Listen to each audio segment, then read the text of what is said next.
How's it going, guys? Mikkel here for another awesome video about how you can afford a home despite high prices.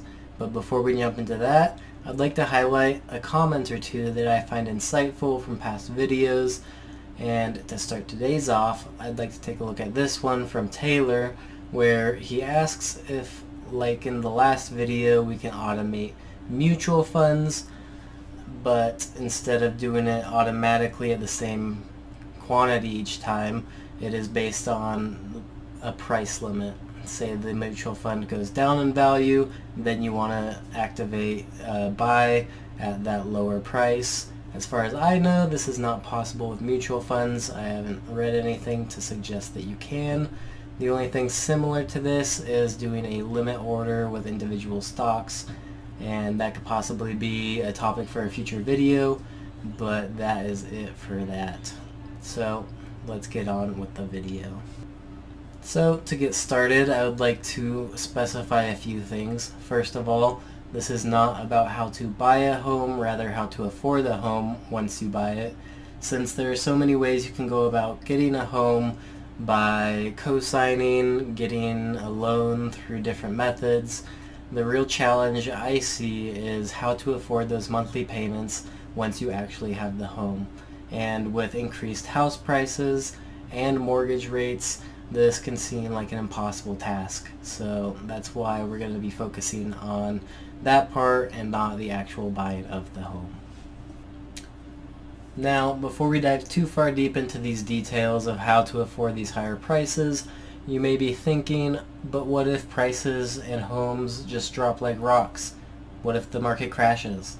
Well, the thing is, the market might not be crashing like a lot of people think it might be. Dave Ramsey gave a great webinar recently on how this housing market is much different than the housing market back in 2008 when it did crash. There were almost 4 times as much supply back in 2008 as there is now, and there's a lot more demand now than there was back then as well. If you just look at larger corporations that are buying up homes as investment opportunities, they're buying up 1 in 4 homes, which alone is so much more demand than we can currently keep up with. Plus, in COVID, when wood prices were going through the roof, that was bringing housing builds down in quantity. So right now there are much more demand and a lot less quantity of homes in the market, which is going to keep prices high at the moment, and we're not going to see a huge crash like we did in 2008. I recommend at least watching the first 20 minutes of Dave Ramsey's video on the housing market, and you can find the link to that down in the description. So what can you do about it? Let's take a look at what my wife and I ended up doing. In the middle of COVID, I ended up taking an entrepreneurship class in which they stated a technique for buying a home in which you essentially live like a basement renter. Now, this goes along with what Dave Ramsey also happens to say a lot, which is live like no one else so that later you can live like no one else. So what you do is you look for a home where there are 2 separate living quarters where you can rent out one and live in the other. So what we were doing was looking for a home that fit these specifications, and eventually we found one. It was a 2-bedroom, 1-bath upstairs, 2-bedroom, 1-bath downstairs in the basement, and there were separate entrances so that it was completely separated, and we finally got accepted and bought the home. So what you do is you look for a home with 2 separate living quarters so that you can live in one space and rent out the other. This isn't always easy to do, especially in a hot market or in a market where prices are so high, because essentially these properties might be a little more costly, but if you can, this is essential. Because of how hot the market was in COVID, this took my wife and I over a year before we found something that we liked, fit the criteria, and we actually got accepted. Now, like I said, the magic behind this is living like a basement renter. even though you own the home. What my wife and I are doing currently is living in the basement of this home and renting out the upstairs. Now, the basement, it's nothing glamorous. We got cement floors, a partial kitchen. We had to do a little bit of electrical to get an electric oven in down here, but we make things work, and it is working for us in return.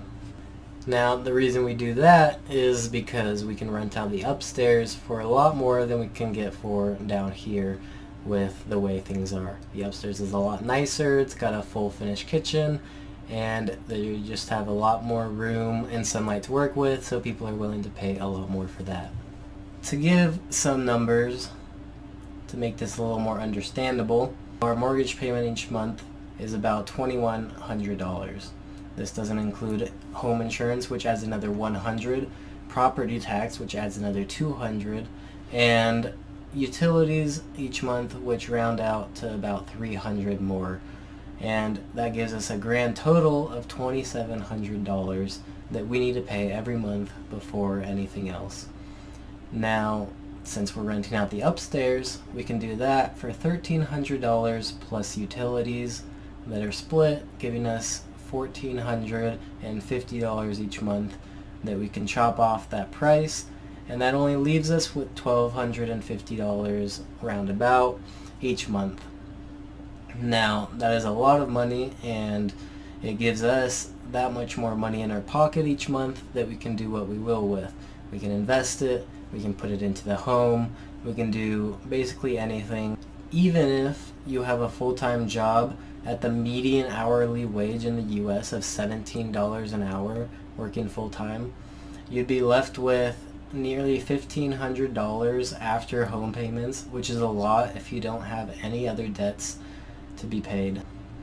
My hope is that seeing these numbers inspires you and gives you an idea of how owning a home can become so much more obtainable if you use it more as an asset, which works for you, instead of a liability, which ends up using your money.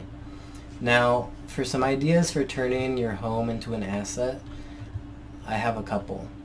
Not everyone needs half their mortgage paid for each month, and maybe some people could use a little bit more. So one of these ideas could work better for you than another, but you can use whichever method works best. Alright, idea number 1. I'll repeat kind of what I did and put a small twist to say rent out part of your home. There are many ways that you can do this, like I mentioned, but you could also set up an Airbnb depending on what you can find and what makes the most sense for the extra spaces your home might have.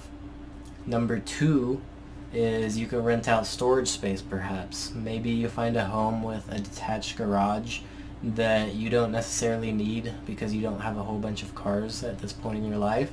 So you can rent out that entire detached garage as basically a storage unit where people can leave their stuff and it can be theirs, and they pay you every month to use that.